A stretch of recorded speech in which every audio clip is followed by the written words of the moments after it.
Hello नमस्कार, महाराजा kitchen रेसिपीमध्ये आपलं स्वागत आहे।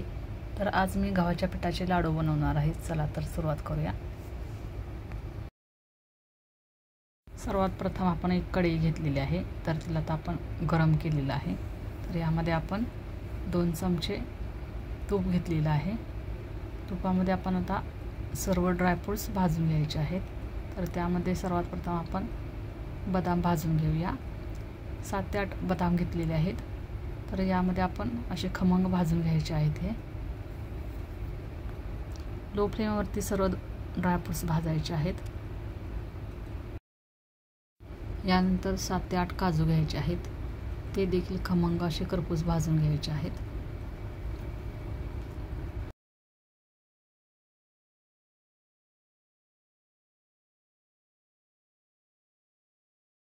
काजू भाजून घेतलेले आहेत। त्यानंतर आपण आता यामध्ये वेलची घालायची आहे, 4 ते 5, किंवा वेलची पावडर वापरली तरीही चालेल। एक मोठा चमचा डिंक घेतलेला आहे। डिंक तेलामध्ये घातल्याने तो चांगला फुलतो असा पहा। तो फुलल्यानंतर आपण काढून घ्यायचा आहे।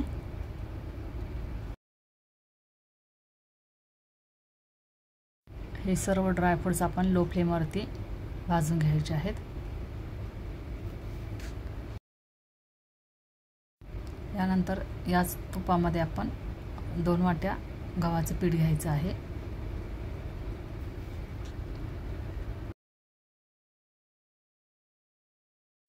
आता हे गव्हाचे पीठ आपण तुपामध्ये चांगले खमंग भाजून घ्यायचे आहे। जसे आपण चकलीची भाजणी भाजतो तशा प्रकारे हे पीठ आपण भाजून घ्यायचं आहे। तूप यामध्ये थोडं कमी पडलेलं आहे, आपण अजून 2 चमचे तूप घेतलेलं आहे यामध्ये। हे पहा, आता पुन्हा तूप घालून आपण पीठ हे परतवून घ्यायचं आहे।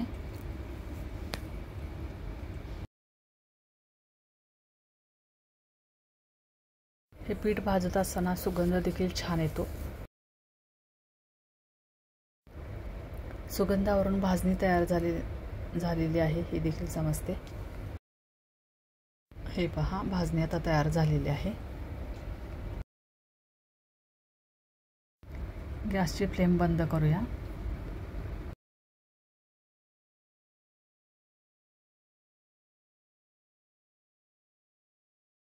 यानंतर तुपामध्ये जे आपण ड्रायफ्रूट्स भाजलेले आहेत ते थंड करायला ठेवले होते। तर यानंतर ते आपण मिक्सरला आता बारीक करून घ्यायचं आहे। कुटून घेतली तरीही चालेल।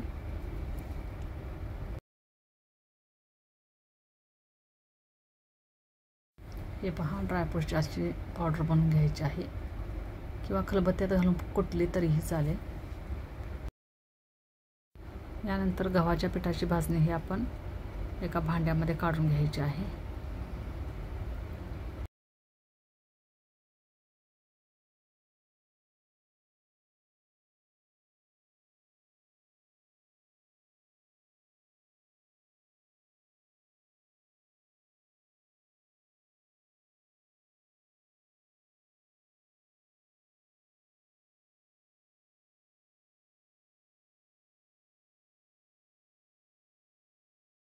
यामध्ये आता मिक्सरला बारीक केलेले ड्रायफ्रूट पावडर घालायचे आहे।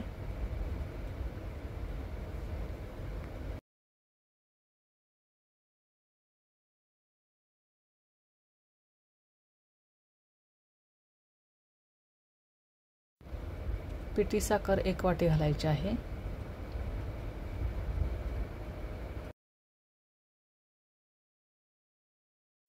हे सर्व मिश्रण आता एकत्र करून घ्यायचं आहे।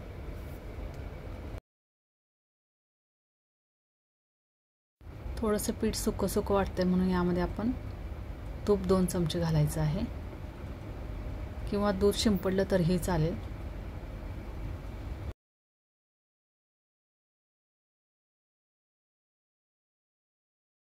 आता हे सर्व एकजीव करून चांगलं मिक्स करून आपण लाडू वळायला घ्यायचे आहेत।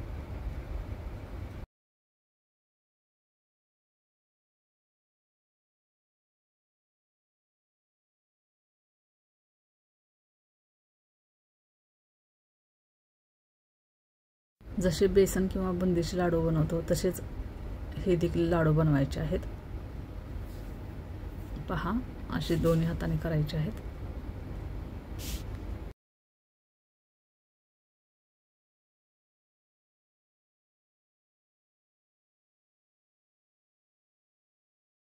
हे पहा, गव्हाच्या पिठाचे आता आपले लाडू तयार झालेले आहेत.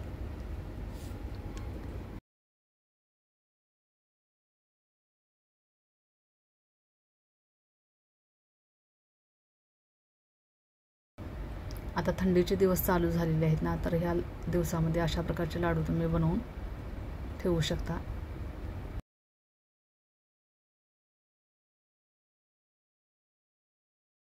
हे लाडू महिनाभर टिकतात. त्यामध्ये ते हवाबंद डब्यामध्ये ठेवले तरीही चालते.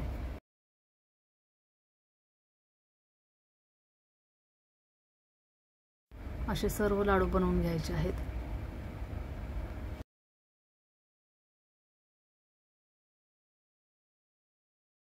काही मुलांना गोड पदार्थामध्ये लाडू हा प्रकार भरपूर आवडतो, तर त्यामध्ये एक वेगळा प्रकार म्हणून अशा प्रकारचे लाडू मुलांना बनवून दिला तरीही चालेल.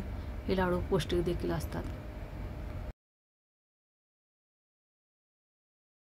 हे पहा, लाडू आता आपले तयार झालेले आहेत. ही रेसिपी आपल्याला आवडल्यास लाईक करा, शेअर करा, सबस्क्राईब करा. बाजूलाच असलेलं बेल आयकॉनचं बटन क्लिक करा, जेणेकरून माझ्या येणाऱ्या सर्व रेसिपी आपल्याला पाहायला भेटतील. थँक्यू.